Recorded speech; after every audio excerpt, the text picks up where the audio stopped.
ধরে উকিল মুন্সি থেকে ধরে যারা বলে আগে সুন্দর দিন কাটাইতাম, সেই কিশোরগঞ্জ, যে কিশোরগঞ্জের নদী তার পানির মাধ্যমে মাছ সৃষ্টি করে আমাদের পুষ্টি যোগায়, যে কিশোরগঞ্জের হাওড় অঞ্চলে ধানের মাধ্যমে আমাদের পেটের ভাত যোগায়, যে কিশোরগঞ্জ, আমি কিন্তু এই কিশোরগঞ্জ 17 এমপি ছিলাম আজ থেকে 40 বছর আগে।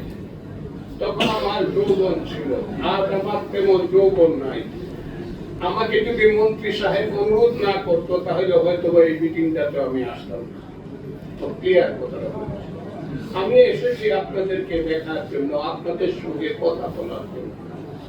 আমি আপনাদেরকে একটা কথা পরিষ্কার ভাবে বলি, সেই কিশোরগঞ্জ কিন্তু এক সময় ধানা পাটের মাঝে বাংলাদেশের শ্রেষ্ঠ জেলাগুলোর, ধনী জেলাগুলোর মধ্যে একটা ছিল।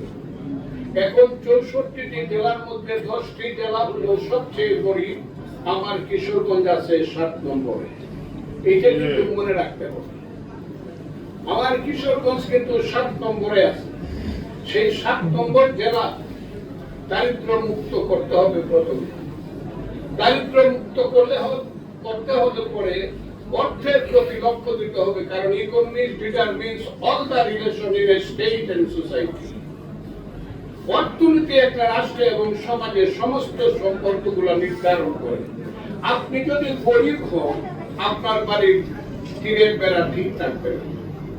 আপনি যদি না খাইতে পারেন, আরেকজনকে আপনি খাবার দিতে পারবেন না, সুন্দর রাস্তা দিয়ে আপনি হাঁটতে পারবেন। কিশোরগঞ্জ কেন গরিব হলো? এর কারণ হলো কিশোরগঞ্জের নদীগুলো শুকিয়ে গেছে। নদীগুলো শুকিয়ে যাওয়ার কারণে নদীগুলোতে এখন মাছ আসে না, পানি আসে না। নরসুন্দা নদীতে যেমন আসে না, এই নরসুন্দা নদীতে 1966-67 সনে এই গৌরঙ্গবাজার ব্রিজ থেকে কলেজের ব্রিজ পর্যন্ত 14 আগস্টে সাঁতার প্রতিযোগিতা হইতো। আমি 2 বার ফার্স্ট হয়েছি সাঁতার প্রতিযোগিতা কলেজ। আমি সেই কারণে বলছি, এখানে ঢেউ উঠতো নদীতে, নরসুন্দা নদীতে। সেই নরসুন্দা নদী এখন বিরান হয়ে গেছে, এটা এখন মরুভূমি, দুর্গন্ধ ছড়ায়। আমি মাদারুলকে বলবো, আমি শরীফুল আলম জনাব মন্ত্রীকে বলবো, তোমরা এখানে সিদ্ধান্ত নিয়ে কঠিন ভাবে যদি নরসুন্দা নদীকে তোমরা উন্নত করতে পারো, আমি দেশি বিদেশি হলেও দেশি বিদেশি ভাবে তোমাদেরকে সহযোগিতা করবো। আমি কিন্তু ইঙ্গিতটা দিয়ে গেলাম, বিদেশি ভাবে হলো আমি তোমাদেরকে সহযোগিতা করতে পারবো। যারা পৃথিবীর সৌন্দর্য চায়, আর নদীগুলো খনন করতেই হবে। নদীগুলো খনন না করলে মাছ আসবে না, নদীগুলো খনন না করলে পানি থাকবে না জমিতে, নদীগুলো খনন না করলে আগাম বন্যা হবে। যে কারণে ভাটি এলাকা আগাম বন্যার কারণে দরিদ্র হয়ে গেছে। কাজেই চৈত্র মাসেই যখন বন্যার পানিতে, আগাম বন্যার পানিতে জমি ডুবিয়ে দেয়, কৃষকের চোখের জল আর বন্যার জল এক হয়ে যায়, যার কারণে হাজার হাজার মানুষ কিশোরগঞ্জ থেকে এখন বস্তিবাসী হয়েছে।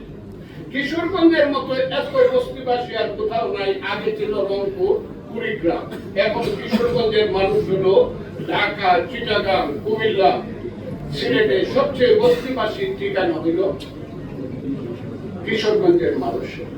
কাজে এইটাকে কিভাবে উন্নত করবেন? এটা হলো অর্থনীতি যখন উন্নত হবে, সন্তানের হাতে যখন বই আসবে, সেই সন্তান যখন শিক্ষা হবে, এসপি সাহেবকে মাদক দ্রব্য ছাড়ানোর জন্য চেষ্টা করতে হবে না, কারণ সেই সমাজে মাদক আসবে।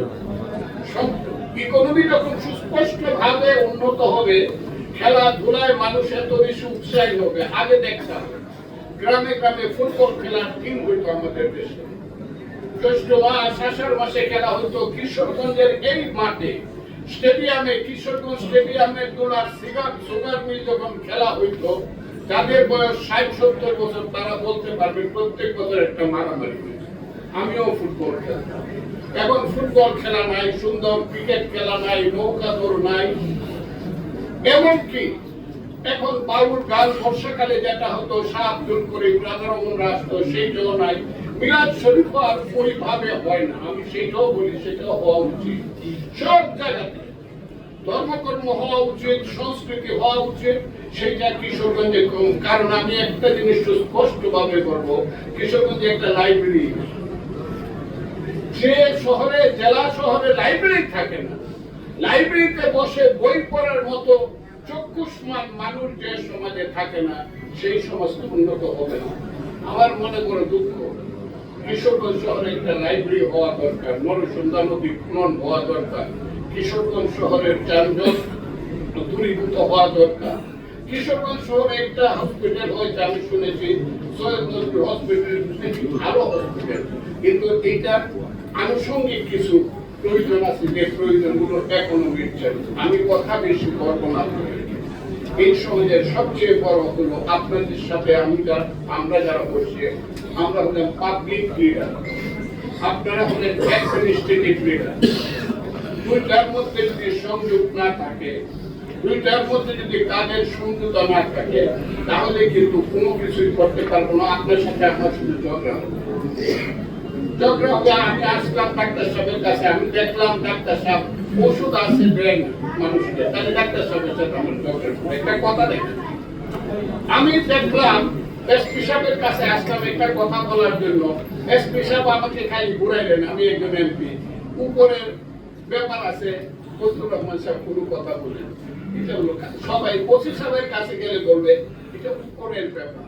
এই উপরের ব্যাপারটা গত 54 বছর যাবত এই বাংলাদেশকে পুড়ে পুড়ে খাচ্ছে। আপনারা সুস্পষ্টভাবে কার কি অপরাধ বিশ্বাস করেন।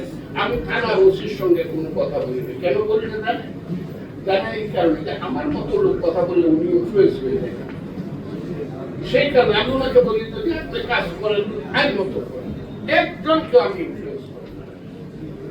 আমি মনে করি আপনারা যারা আছেন সমস্ত অফিসিয়ালস যারা ম্যাটার করেন এই দেশের উন্নয়নে, দয়া করে আমাদেরকে একটা লিস্ট দেন কি করলে পরে কিশোরগঞ্জের আপনার আপাতত কি আছে এবং পরবর্তী সময়ে কি কি কাজ করলে কিশোরগঞ্জের উন্নয়ন হবে। শরীফুল আলম মন্ত্রী হিসাবে করবে, আর আমাদের যে মুখগুলো আছে এই মুখগুলো দিয়ে পার্লামেন্টে এমন কথা বলবো, পরের দিন দেখবেন টাস করে কাজ আসবে। আমি আপনাদেরকে একটা কথা বলি, আপনাদের সাথে আমাদের এমন সম্পর্ক থাকবে, হৃদয়ের আত্মিক সম্পর্ক, অ্যাডমিনিস্ট্রেশনে যারা আছে, কোনো কারণেই যাতে আমি জীবনে এটা করবো না, কোনো কারণে যাতে পার্লামেন্টে একটা কথা আমাকে না বলতে হয় যে অমুক অফিসার সাহেব এই কাজটা করছে, এটা আমি কোনোদিন বলবো না। কিন্তু আমি চাই আপনাদের সঙ্গে আমাদের একটা আত্মিক সম্পর্ক থাকবে। আমার এলাকার যে সমস্যাগুলো আছে এই সমস্যাগুলো খুব জটিল এবং কঠিন, এটা আমি বলবো না, কিন্তু এর মধ্যে অর্থনৈতিক বিষয় লুকায়িত আছে। কাজে এই জিনিসগুলো আপনারা খুব গভীর ভাবে দেখবেন। আর সমস্ত ব্যাপারটাকে যেহেতু এটা রাজনীতি মানে গণতন্ত্রের রাজনীতি মানে অ্যাডজাস্টমেন্ট এন্ড কম্প্রোমাইজ। আপনারা চেষ্টা করবেন সবটা ব্যাপারে অ্যাডজাস্টমেন্ট কম্প্রোমাইজ করে করার জন্য। আমি কথা বাড়াবো না, আমি শুধু বলতে চাই দুর্নীতি আরেকটা সমস্যা। সেই দুর্নীতি কৃষক শ্রমিক মেহনতি মানুষ করে না, সেই দুর্নীতি আমরা করি। দুর্নীতির হারটা কমাইতে হবে।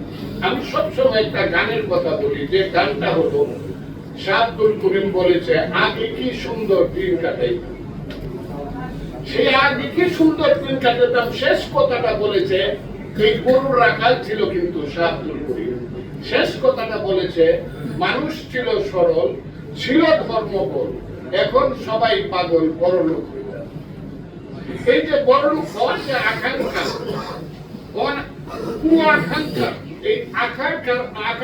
এই আকাঙ্ক্ষার কারণে আমাদের সমাজ পরিবর্তন হচ্ছে। আমাদের সমাজ পরিবর্তন হচ্ছে না জ্ঞানের জন্য। সেই জ্ঞান অর্জন এখন আর হয় না। আমি স্কুলের একজন হেডমাস্টার হলেন, তার জ্ঞান ছিল। এখন স্কুল পাকা কিন্তু মাস্টার কাছে। আগে স্কুল ছিল কাঁচা, মাস্টার ছিল পাকা। শিক্ষা হচ্ছে সঠিকভাবে। কাজে আমি আপনাদেরকে বলবো যে আমার কথাগুলো যদি আপনাদের মনে কেউ ব্যথা পেয়ে থাকেন আমাকে মাফ করবেন। আমি স্বাধীনতার মাসে 31শে মার্চ পর্যন্ত আমি খুব আবেগপ্রবণ থাকবো, কারণ এই দেশটা না হইলে বাঙালি জাতি কোনদিন স্বাধীনতা ছিল। যুদ্ধ করে দেশ স্বাধীন করছে, এখানে 2 জন মুক্তিযোদ্ধা পয়সা আছে, তাকে আমি অনুরোধ করবো আবার যখন কথা বলবেন মাসটা কি দিনটা কি এটা বুঝতে করবেন। আপনি কিন্তু মার্চ মাসে মুক্তিযুদ্ধের নামটা নেন, মুক্তিযুদ্ধের একটি কমান্ডার কথা বলবেন জানো কোথায় আমি জানি। আমি আপনাদের সবাইকে, আপনারা সবাই এখানে আমার ছোট বয়সে আমি হিসাব করছি, আমি সবার বড় বয়সে, যদি আমার কোনো কথার ত্রুটি হয়ে থাকে আপনারা আমাকে মাফ করবেন। আমি আপনাদেরকে সবাইকে ধন্যবাদ জানাই। আসসালামু আলাইকুম।